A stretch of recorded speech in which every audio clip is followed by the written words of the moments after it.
नमस्कार दोस्तों, स्वागत है आपका चैनल टेली खजाना में। इस वक्त मेरे बगल में बैठे हैं mister handsome hunk Sai Ketan Rao. Sai, पहले तो हाथ मिलाइए। मतलब जो उम्मीदें थी, एक्चुअल में आपसे बहुत उम्मीदें थी। आपके अलग अलग नेचर हमें दिखाई थी, लेकिन मैं थोड़ा कंफ्यूज हूँ क्योंकि मुझे गुस्सैल साई से डर लगता है, लेकिन जो स्वीट साई जो स्टेज पे रोया था उससे प्यार है। क्या कहना चाहेंगे, कौन सी रियल पर्सनैलिटी है? यार सारे रियल पर्सनालिटी है। जब भी मैं रोया हूँ, मैं हंसा हूँ, मैं गुस्सा किया है, मैं बैठा हूँ, सोया हूँ, एवरीथिंग इज़ रियल भाई। सब कुछ रियल है। वहाँ बिग बॉस के घर में ना कुछ स्क्रिप्ट नहीं होता।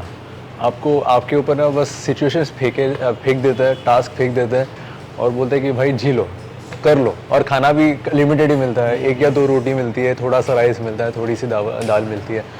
तो एक अलग ही दुनिया है भाई। मतलब बहुत सारे लोग आते हैं अंदर, अलग अलग बैकग्राउंड से आते हैं। कोई इन्फ्लुएंसर है, कोई व्लॉगर है, एक्टर्स है, कोई पब्लिक फिगर्स हैं, रिपोर्टर्स भी है अंदर। तो you get to know lot of people inside.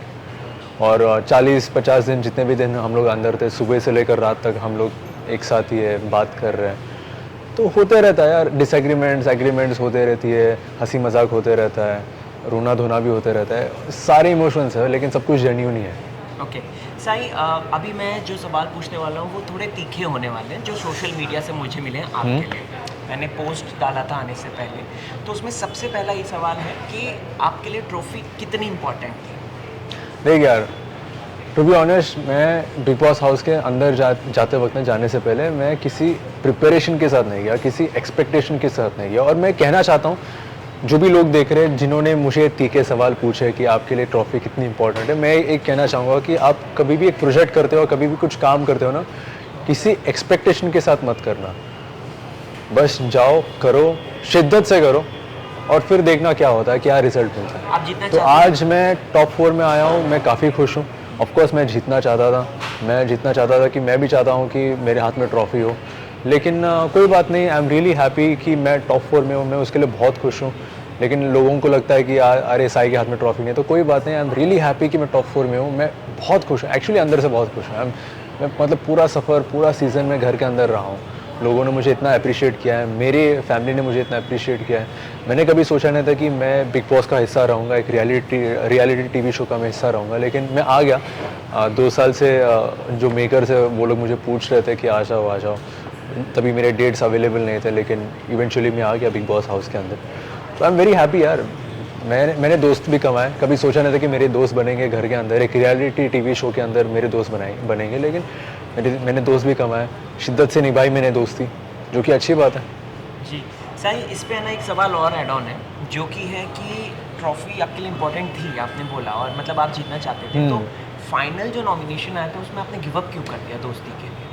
उसमें क्यों नहीं खेले आप? दोस्ती के लिए ना, एग्जैक्टली देखिए ना, वो एक ऐसा नॉमिनेशन ना, वो एक ऐसा टास्क था जहाँ मुझे लग ही रहा था कि ऐसा एक टास्क आ सकता है जहाँ मेरे दोस्त मतलब डिवाइड हो जाएंगे। मैं एक टीम में रहूँगा, मेरा कोई दोस्त दूसरे टीम में रहेगा करके मुझे लग ही रहा था, और ऐसा एक टास्क आ गया। और वहाँ जो एक ऐसा सिचुएशन था कि आपको अपने दोस्त के खिलाफ गंदा बोलना है, वो जो हंस रहा है तो उसको रोकना है, और रोकने के लिए आपको कुछ भी करना पड़ेगा। मतलब वो गंदा हो, किसी के पर्सनल लाइफ के ऊपर कमेंट करें, जो मैं नहीं चाहता कि मैं किसी के पर्सनल लाइफ पर कमेंट करूँ, मैं कुछ गंदा बोलना नहीं चाहता था। और वहाँ ऑलरेडी वो माहौल बन गया था, बाकी के जो मेरे टीममेट्स थे वो बोल रहे थे, लेकिन मुझे तो बहुत मतलब डिस्टर्बिंग लगा। और मैं नहीं चाहता था कि मैं ऐसा कुछ करूँ अपने फ़ायदे के लिए। मैं नहीं चाहता था कि मैं अपने फ़ायदे के लिए अपने दोस्त का मतलब गलत इस्तेमाल करूँ। और मैं बाहर की लाइफ में भी ऐसा ही हूँ यार।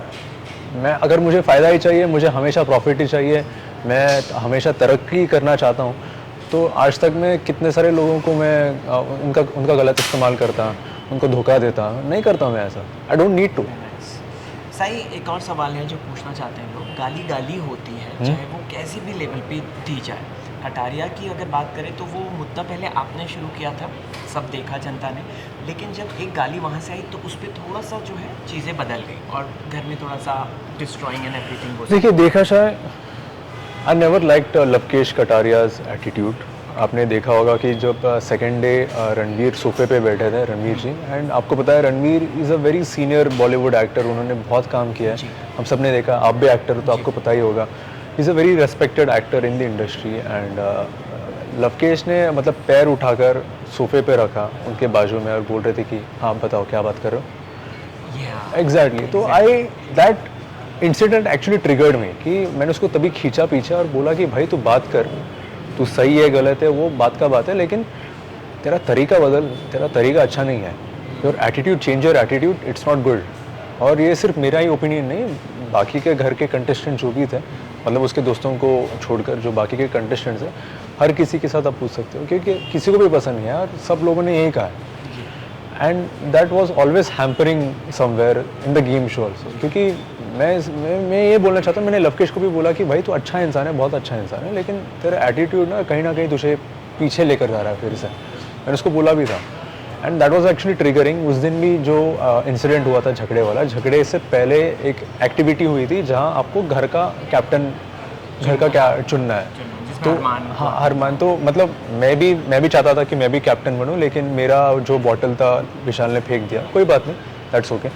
तो बचे थे रणवीर एंड अरमान, तो मैं तो चाहता था कि रणवीर या अरमान को मैं बनाऊं, और फिर लास्ट में एक्टिविटी रूम में सिर्फ हम 3 लोग ही बचे थे, दैट इज़ सना सुल्तान, रणवीर और मैं। तो अंदर जो भी बात हुई थी बाहर किसी को पता नहीं। तो बाहर आने के बाद सना सुल्तान काफ़ी डिस्टर्ब हो गई थी क्योंकि वो चाहते थे कि नेजी को कैप्टन बनाए, जो कि अच्छी बात है, नेजी भी मेरा दोस्त है, मैं भी ऐसा चाहता था। तो द थिंग इज़ लाइक सना सुल्तान काफ़ी डिस्टर्ब हो गए थे और 2-3 लोग उसके ऊपर चढ़ रहे थे कि तूने ऐसा क्यों किया करके 2-3 लोग बार बार उसके ऊपर चढ़ रहे थे। वो बोलने की स्थिति में नहीं थी, वो काफ़ी डिस्टर्ब हो गई थी और वो बता रही थी, फिर भी ये लोग चढ़ रहे थे। तो मैंने विशाल को बोला भाई रुक, मैं बता रहा हूँ ना, सच बोल रहा है। तो विशाल समझ गया और चुप बैठ गया। फिर लवकेश भी चढ़ रहा था, मैंने लवकेश को भी बोला कि भाई अंदर जो कुछ हुआ मुझे भी पता है, मैं सच बोल रहा हूँ। एंड लवकेश मेरे ऊपर भी चढ़ रहा था and his attitude there also was not good. तो रिएक्शन में निकल गया और फिर उसने जो बोला, हाँ पाइलअप था और रिएक्शन में मेरा निकल गया, लेकिन उसने जो बोला था it came out like a statement and it came out like a very degraded downgrade statement.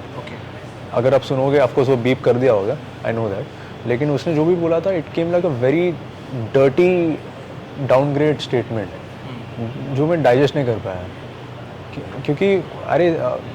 क्योंकि इंसिडेंट ही वैसा था कि ये लोग ही उसके ऊपर चढ़ रहे थे, सना सुल्तान के ऊपर। मैं अपने दोस्त के लिए स्टैंड ले रहा हूँ, मैं उसको प्रोटेक्ट करने की कोशिश कर रहा हूँ, मैं बोल रहा हूँ कि अंदर जो कुछ हो, मैं सच ही बोल रहा हूँ, मैं भी बोल रहा हूँ ना, सुन लो करके।